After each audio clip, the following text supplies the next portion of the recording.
Welcome to Ball and Chain Podcast. This is episode 163. I'm Max Born again, flying solo. Angel is, let's just call it she's not feeling well, and we'll leave it at that.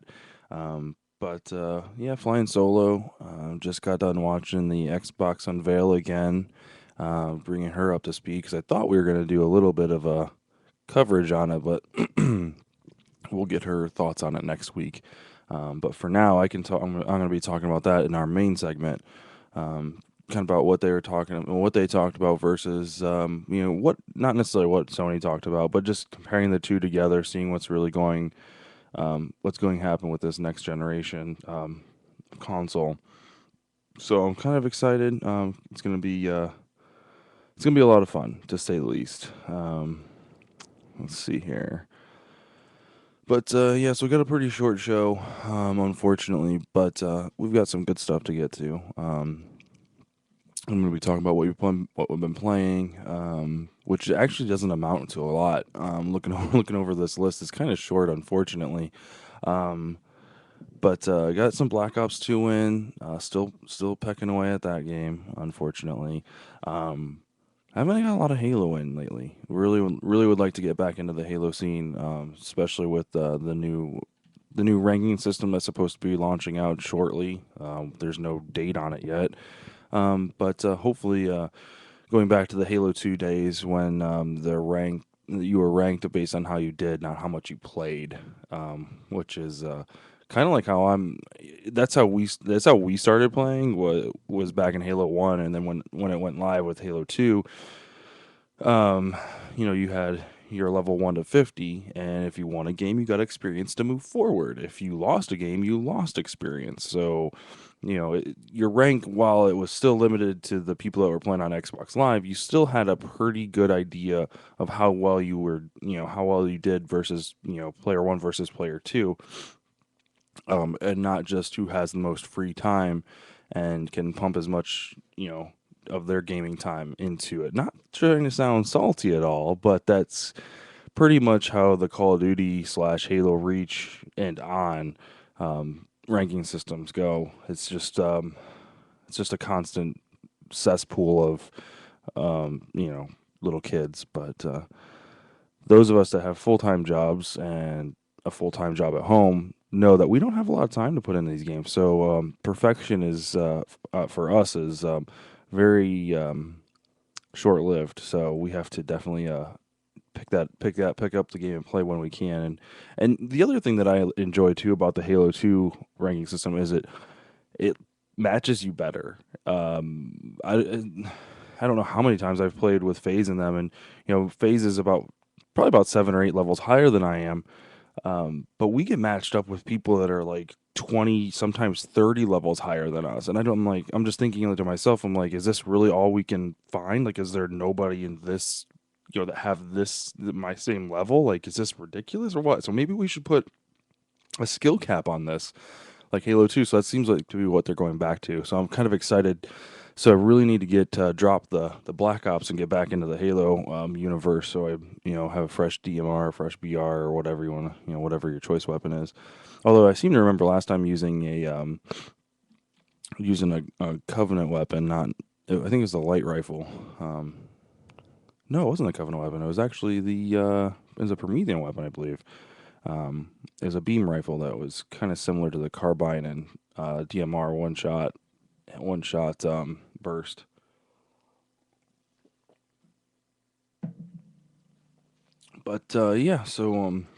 Getting some Black Ops in. Getting I've got some. We've been playing some Magic as of late, and I left my deck upstairs. Damn it. Anyway, been evolving the possibility storm deck quite a bit. I know last show we had gone through our top five or whatever cards, and playing with these cards in my decks and stuff like that. I'm really starting to lean towards this possibility storm deck. I really enjoy playing it. It's a lot of fun. It can be very very frustrating at times, simply because it's unpredictable. But I think I've gotten this deck has gone through so many waves of variations. I mean, originally started out as like a 68 card deck with a completely different win condition. Um, it really like the first time the first my first idea was to possibility storm into a or basically possibility storm into a killing a world fire, and then in response to the world, or basically line up the world fire with an additional like 3 damage from a like from a seething sphere or something like that, basically an instant spell. Or I also was toying around with the idea of having hypersonic dragon out so I could cast a sorcery spell at instant speed.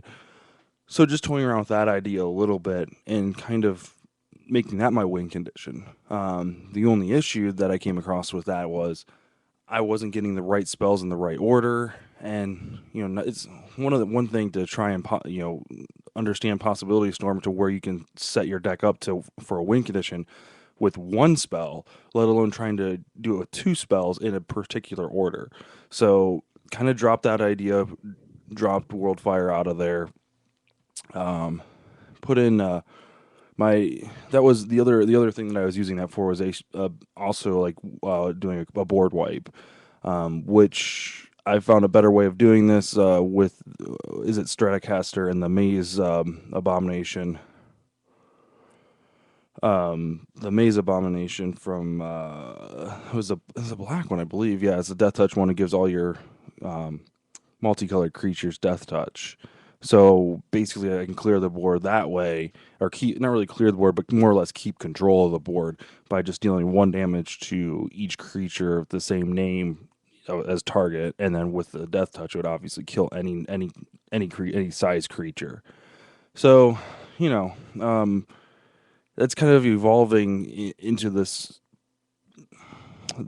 type of deck where I need basically 3 mana and an Arbor or not Arbor Elf, Avis and Pilgrim, and I can get Possibility Storm out with turn 3, and then possibly turn 2 actually if it works out to be perfect. But nevertheless, what I'm looking at is moving away from the board wipe and the clear all of the world fire, and basically using spells, enchantments like Omniscience to cast spells for free, so I don't have to have a lot of different types of mana. This went from a 4 color deck, flirting with 5 colors, all the way down to 3. I have 3 colors in this deck, 3 forms of mana, and it, that was the sad part. That was, I dropped black, so I had to lose a lot of my black spells, black creatures. In fact, Sire of Insanity, Master of Cruelties, even the Spike Jesters are all went out the window because they all are too much black. And I know what you're saying. Oh, you just talk about a black creature. Well, the black creature I just talked to, the Maze Abomination, is one of my post possibility storms, and this is kind of what this deck has turned into, is a pre possibility and a post possibility storm uh, type of deck. There are spells that I will not cast, and some spells I can't cast because of the lack of color, until a possibility storm has hit the floor, hit the board. So this, does create some turmoil, but I found a medium. I found a way to utilize those cards, and that's with the Stroke of Genius. With the post possibility storm cards, I'm looking at like 6, 7, 8, 12 mana to actually cast these cards. If I have in my hand before Possibility Storm, then they become discard cards for Stroke of Genius. Stroke of Genius will be like my draw 3, discard a card, deals damage, target player equal casting cost, or creature. So it can be used to get rid of a ton of creatures. If I discard Enter the Infinite, that's 12 damage. I can, with those right cards in my hands, I can get rid of, it can be a very instant damage esque deck, to say the least. That in turn is one of my win conditions. And basically, when I cast Omniscience and then Enter the Infinite, and then, you know, then I start casting creature spells based on what they have, or if they've got a flood of creatures, then I just go the route of the Enter the or the Stroke of Genius. So we've been really working a lot of this deck. It's actually becoming one of my favorite decks to play. Just recently took out my red enchantment pre Possibility Storm. It's all my pre stuff is one mana. I think is it Stratocaster is 3. She's only in there just for the removal of the board control.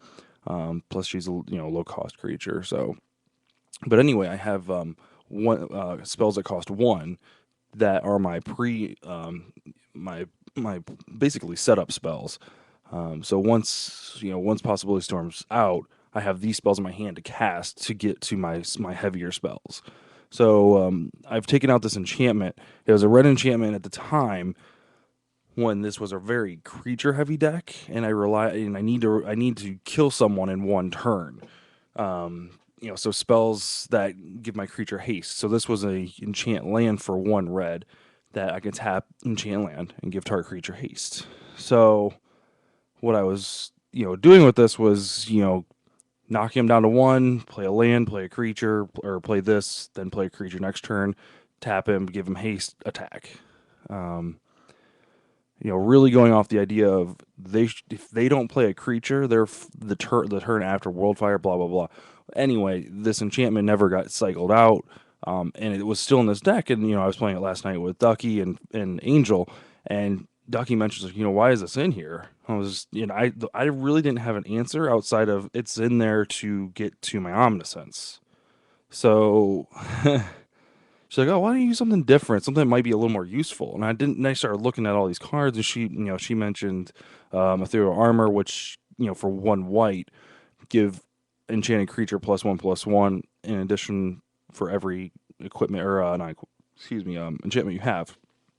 So it's one of those things where it could possibly work. And then I started looking even further, and I was like, I still have a bunch of Rancors from Urza's Legacy. Like that's 1 green. If it's in the battlefield and comes back to my hand, that's perfect. So I can even, before Possibility Storm comes out, I can put it on a creature, give them a little bit give it a little bit, make it a little bit stronger, A, and B, give it trample, and then just attack willy nilly with it. If it dies, it comes back to my hand, and then I can use it post Possibility Storm to bring up my Omniscience. So it fulfills the need that I had for the original enchantment. Plus, I can actually use it within its means. So, hats off to Ducky for the for the hey, what the hell is this in here type of thing. But yeah, I've kind of toiling around with a couple other ideas.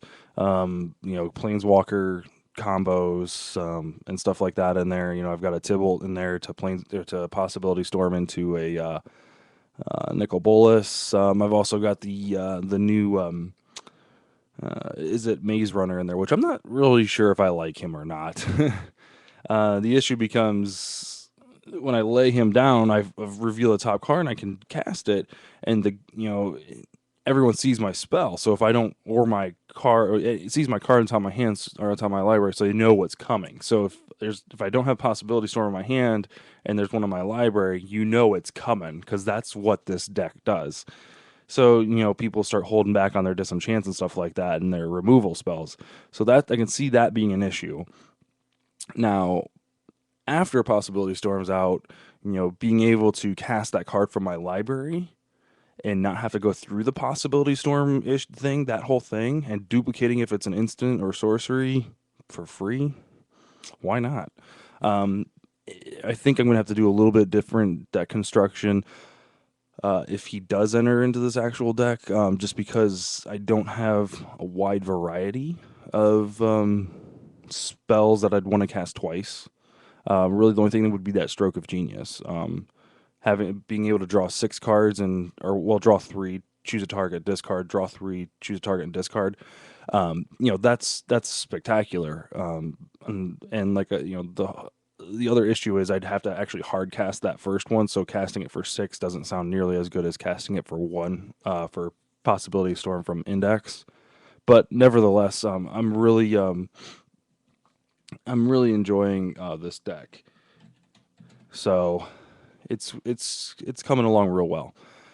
All right, so let's talk about some Xbox the Xbox reveal. So this was the big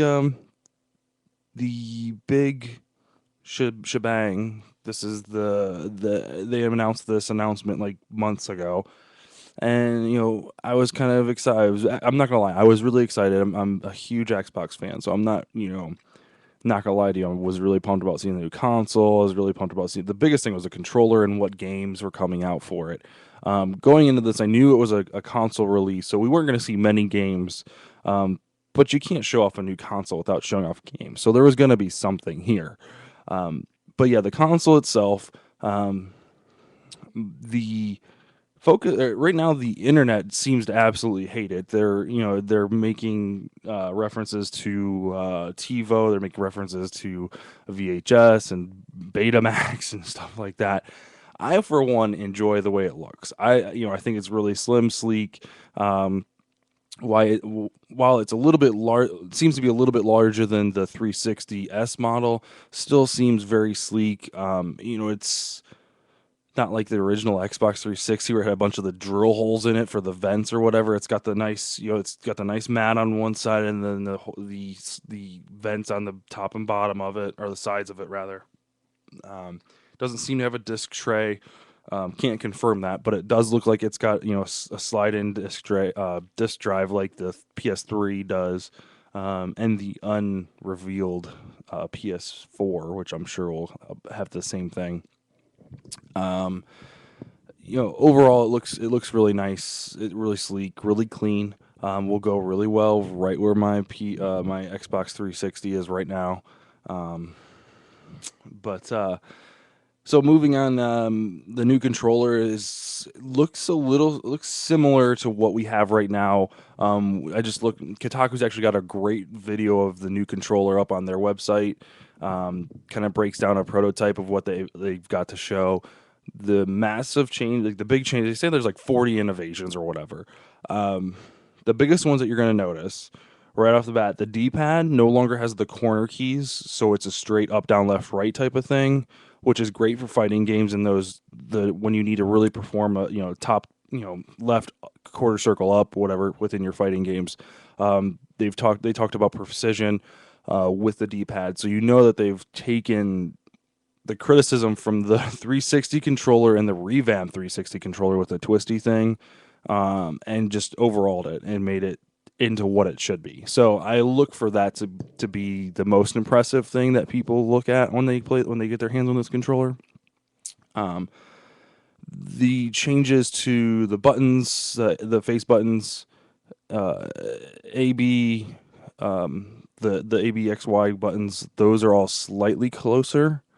But the one thing that you're going to notice is that the actual to execute the button is a shorter distance. So it makes it for a faster reaction is basically what they're going for. They've moved the guide button up slightly, so about half an inch up. So it's on its own little panel. I don't know. It looks like a touch screen, so I'm assuming that's what it is. It's just like the new eject button and power button on the Xbox 360. Looks very similar to that. So hopefully it's not super sensitive. That's one thing that I'm not a big fan of when it comes to the new 360 consoles is that the eject button and the power button. The eject button more than anything because it's on the curve to the top is so fucking sensitive. I, it's honestly it's gonna be the exact same way when the 360 launched because the 360 launched with that guide button right in the middle, and I don't know how many times you're sitting there playing Halo 2 and someone pushed that goddamn button and bloop, wow. So there's gonna be a lot of that, I have a feeling, but it'll go away with time. I mean, it was nice that they moved it up, and that might have been why they moved it up because they changed that it's not a button. And I'm just speculating because it looks like a very smooth surface, so I'm assuming that it's not a button. It's more of a touch sensory type of thing. Um, anyway, then we've got the triggers. They've changed the triggers around a little bit. They're not actually they're not actually like triggers. They're more like round crevices that you pull. They've rounded out the edges a little bit, so it's not like a gun trigger anymore. I'm not sure why they did that, but we'll see how that goes. Probably one of my least favorite changes of the controller itself. They did away with the battery pack bulging out of the bottom of the controller. They've actually turned them on their side and they're inset into the controller, so there's no longer that like giant brick between your knuckles. Completely free formed back of the controller, no touchpad, which is great. Right here to you, Sony, for putting a touchpad on the back of your controller for the Vita. Why would no, no, gimmick. This is a straight Xbox 360 controller revamped for the new system. Um, they've got the same. They've got a USB connector on the top, so I'm assuming you could still charge it or sync it or whatever using through that. On the bottom, there's a basically a media port. This is for like headsets, other things that probably the keypad will be coming out, stuff like that. Um, the one thing that they did note, then well, the next bit is they talked about the new Connect. So there is a new Connect coming out. It's going to be bundled with every system. So this is a good and a bad thing. If you were a non-Connect person, like if you didn't have kids or you just didn't have a need for it, then this is bad news because it's packed in. It's probably going to cost you an extra $50 for the console, or so give or take.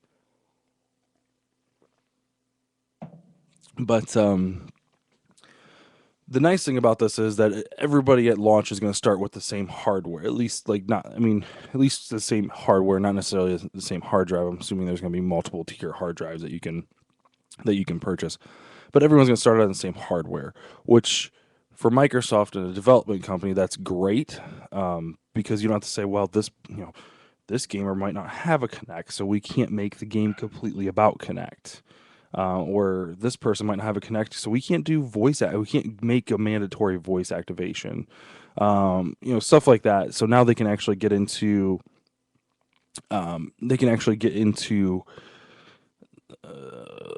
more a more centric type of development. So I do see a lot of good things coming out of this new Connect. It doesn't seem to be as gimmicky, at least when they portrayed it through this show. We'll see more at E3, obviously, but through this show, it almost seemed more like an entertainment type of input than a gaming input. So that's just one thing to look out for when it comes to this. You can't turn on the Xbox without the Kinect, so that's kind of shitty. So if you're going to be taking your Xbox over to your friend's house, you got to take the Kinect with you, especially and we'll talk about games here in a second, but it's always on. So, it's some level of electricity running through it because you can say Xbox on and the shit will turn on. So that's great. That's one thing that we've been waiting for a long time. No longer will I have to push and hold a button or, walk up to the system. And even now that it's, we've got the Halo one where I just have to tap and it turns on and great, whatever. And I can come downstairs, Xbox on, and by the time I sit down, it's on, ready to go. They've got the facial recognition thing working, so when you step in front of it, when you turn it on, it automatically signs you in. The dashboard is something that I saw the most, what do I want to say, improvement, really, because when I turn on the 360 right now, I just get a bunch of ads. I get one ad and like a whole bunch of other random stuff all over the screen. And you've got your little pin favorite things or whatever over there, and the disk drive, whatever's in the disk drive or whatever. So my thing is with this new system, when you turn it on, it shows you what you've done last and what you've been doing the most. So Netflix will be up there, and whatever, Internet Explorer or YouTube or whatever. Lately, I've been doing a lot of machinima, but it'll show what you've been doing, and then it'll have kind of trends going on the right. So kind of like they condensed what is the Xbox dashboard main screen now into like 1/3 of the screen. And of course, you can swipe to the left and go to videos, movies, games, what marketplace. All that stuff is still on tabs across the top. But the main dashboard has actually been updated to where I think gamers will actually enjoy. Well, not necessarily gamers. It'll be more everybody, because if you watch movies, the last movie you watch will be up there. Netflix, Hulu, all that stuff. The stuff that you do the most on that system will be up there. So if you play games, it'll have links to the games that you play, whether it's an arcade game or if it's the marketplace link will be up there and shit like that. So I mean, it's gonna be for the best. It's just gonna take some getting used to, because right now when I want to watch a movie, I have to go over 6 pages and go down one and to the right one to get to Netflix. So now it'll just be right there on the front screen. So it's exciting. So let's talk about, while we're talking about games. This wasn't in the actual reveal, so this is kind of extra. This is something that Kotaku was reporting on after the fact. Kind of a Debbie Downer, but this is the world we live in. When you purchase a game, there's going to be a mandatory download, or a mandatory install, whatever. The first time you install it, your game disc will have a code, a one-time use code. So when you buy the new game, you'll come home, install it to your hard drive. PS3 owners already know how this works because many of their games have to have a mandatory install. It's mainly just for performance issues to make sure it's not running from the disk and it's running from the hard drive. Nevertheless, one-time use code. Okay. Now that game is now on that console only. So anybody can play it on that console. Anybody can log in and play it. You can have your friends come over and play it. You can take your Xbox to a friend's house and play it. The one thing you can't do is take that game disc and go to a friend's house and play it, because then you'll have to pay a nominal fee to play it. So essentially, that's they'll download it from the disc, and and that's the thing, it is a good and a bad thing, because this, in the digital era, you won't need that game disc to play the game because you will have the authentication code. So your friend says, "Hey, check this game out." They bring their Xbox over, you play it. I really like it. Let me borrow your disc. Put the disc in, download, pay the $60 charge for the game. Now you have that game on that console. You don't have to go to the store. You don't have to download it. It's there. The issue is you can't borrow games. You can't rent games. You can't buy used games. Because if you buy a used game from GameStop for $45, $15 cheaper than the $60 or whatever the hell they're going to charge, you got to turn around, come home, and pay another $60 to unlock that shit. So this is really going to turn GameStop upside down when it comes to Xbox One games. So it's going to be kind of interesting, the price point. I find it extremely hard to believe that they're going to charge $60 for these activation codes. I find it really hard to believe. Now, the only thin ray of hope is that you're taking that one disc to your friend's house to try out, and it charges them $60. Like, I don't know. That's the only reason I would see it happening. But like renting a game, like, is there going to be like an authentication code that has like a time trial on it? Like, I'm renting this game for 3 days from Family Video, so I got to pay 3 days to Microsoft authentication code. Like, I don't know how that's going to work. I don't know.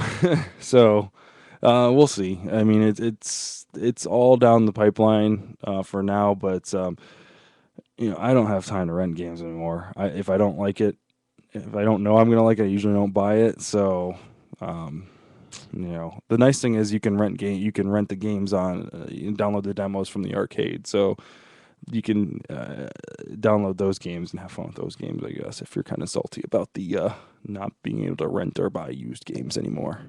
So, and just take your shit to the friend's house and play it on your Xbox, or have them come over, whatever. So, the other thing, since we're on kind of a down note, we'll talk about the other side of the downside to this, and that's the backwards compatibility. Get off your fucking rocker and play your Xbox 360 games on your Xbox 360. Done. I, I played one original Xbox game in 2012. That was Halo CE. And I played that the way it should have been played on the original Xbox. I don't want to hear the internet crying because they can't play Halo Reach on their new console. Why the hell would you? I mean, the game was made on for the 360. Play it on the 360. I just don't understand this concept behind backward compatibility. The one thing I do get is, oh, well, I plan on trading in my 360, so I won't be able to play those games anymore. We'll trade in the games then, or just find an extra job or work an extra. If you're gonna buy this thing week one, save up a little bit more money now. That way you don't have to turn in your Xbox 360 for $50 or whatever it's going for nowadays. This backwards compatibility thing is bogus because I think this is the one thing that people can grasp onto and say, this is something you're stealing from us and you're charging more for this system. It should be able to do this, blah, blah, blah, blah, blah. Honestly, I look through my gamer list every night. I never see anybody playing any original Xbox games or Xbox, ever.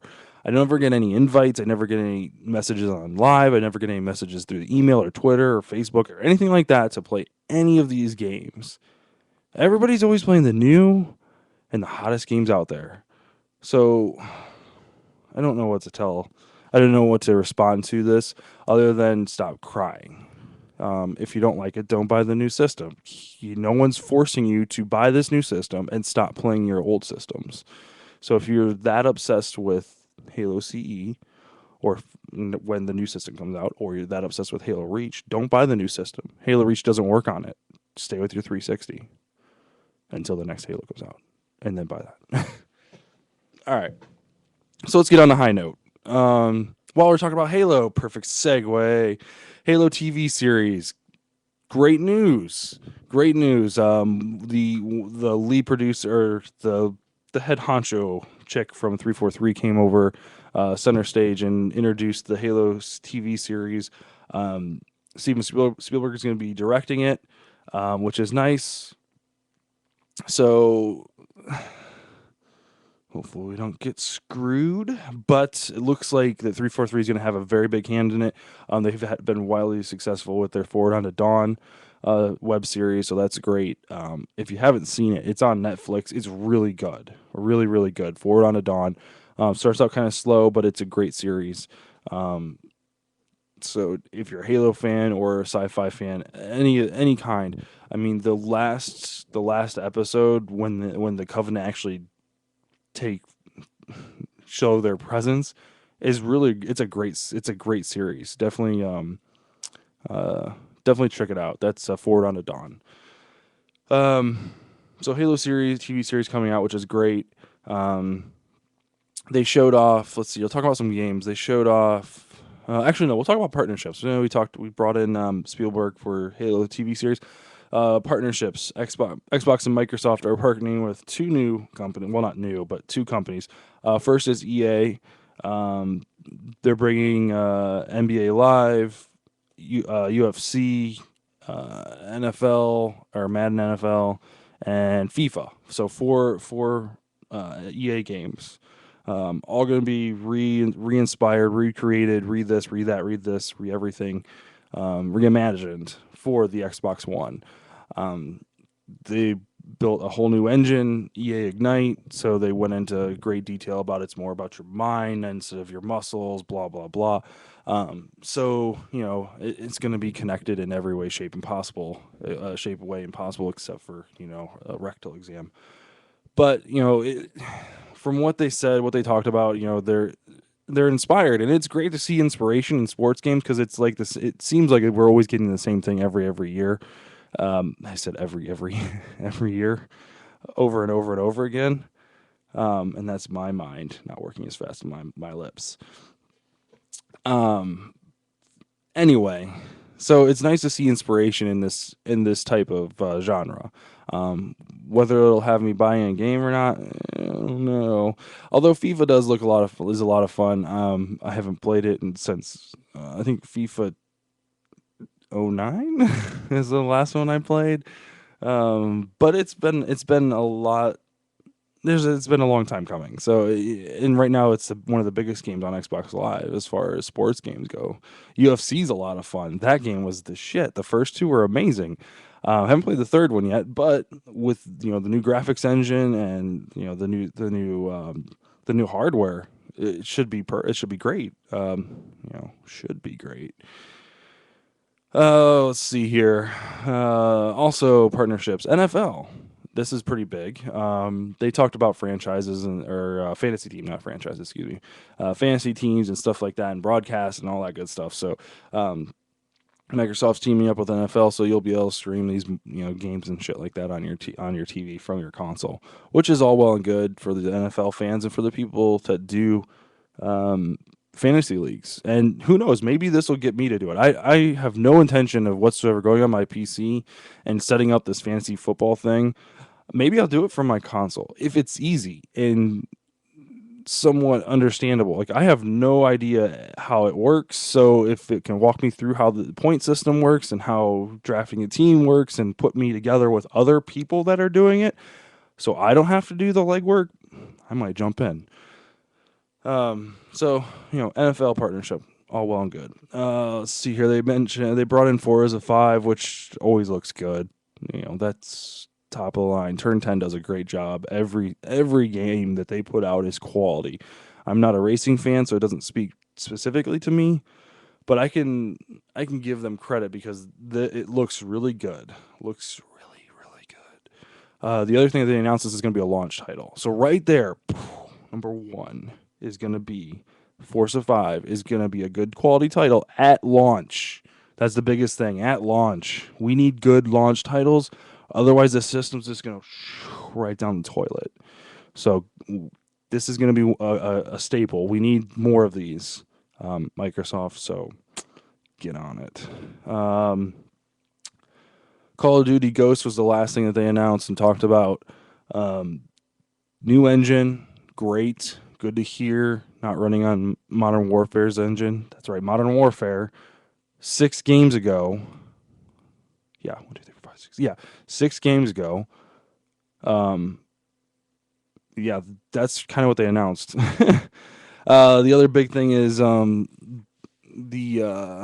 maps are the maps are going to be somewhat destructible and changeable. They showed a picture of like tree trunks or pipes or something falling down a cliff, and these are all player initiated. So you press a button or you shoot something out, or somehow the map changes, and players are forcing this, and it changes the flow of the map.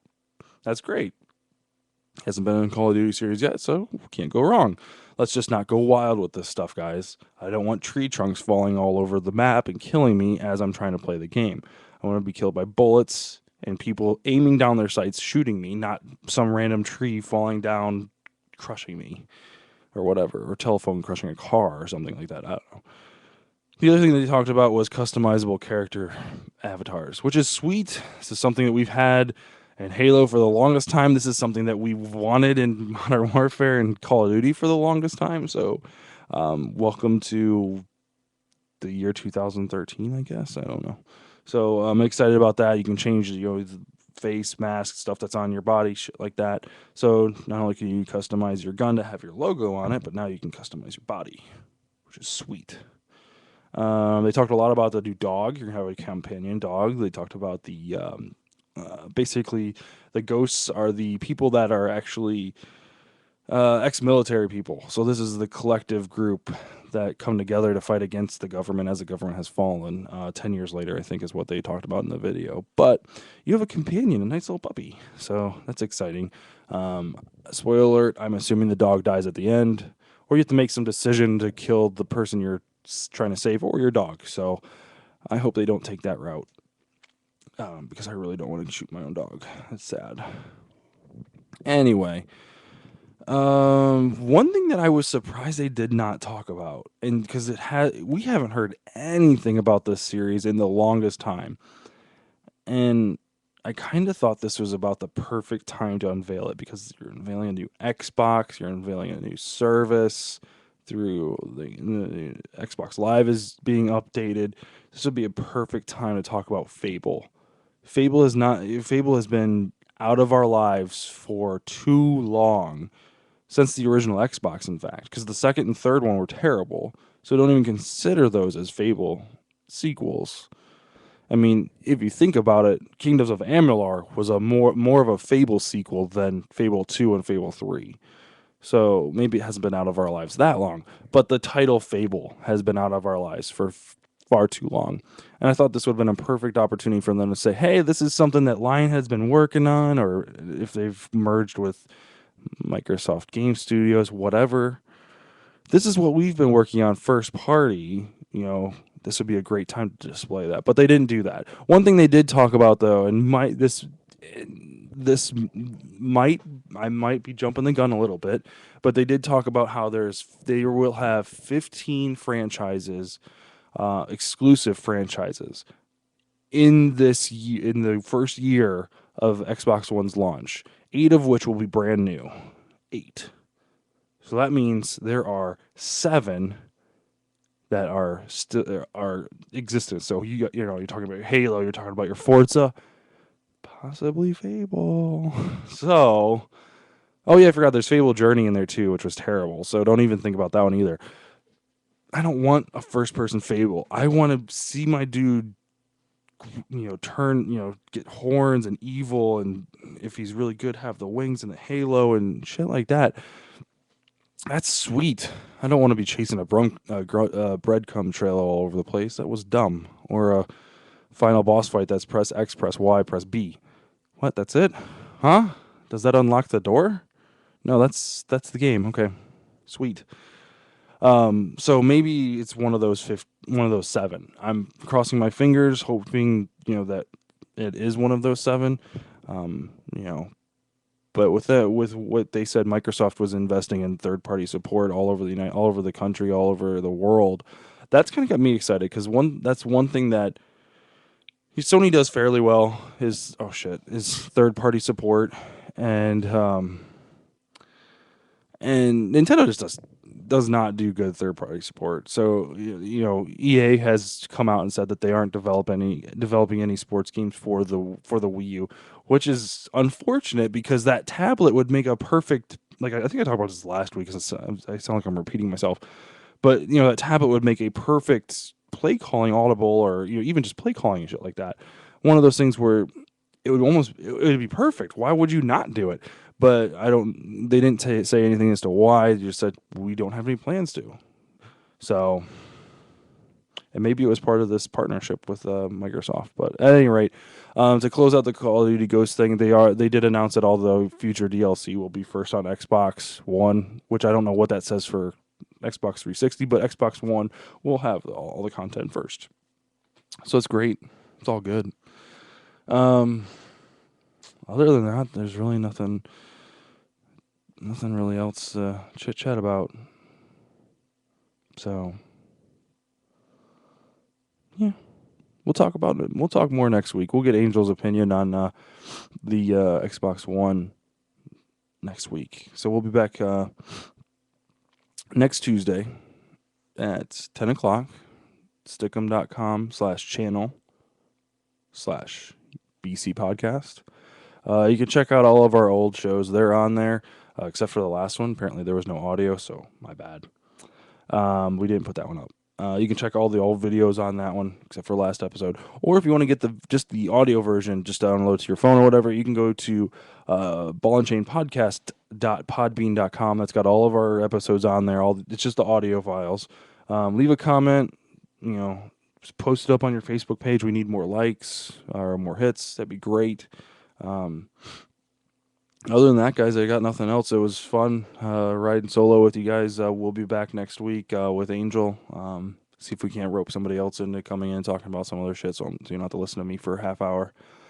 But other than that, guys, I appreciate you watching. Thanks for watching live on the Ustream channel. And if there's any questions, comments, concerns, send them our way at ballandchainpodcast@gmail.com. Have a great night, guys. See ya.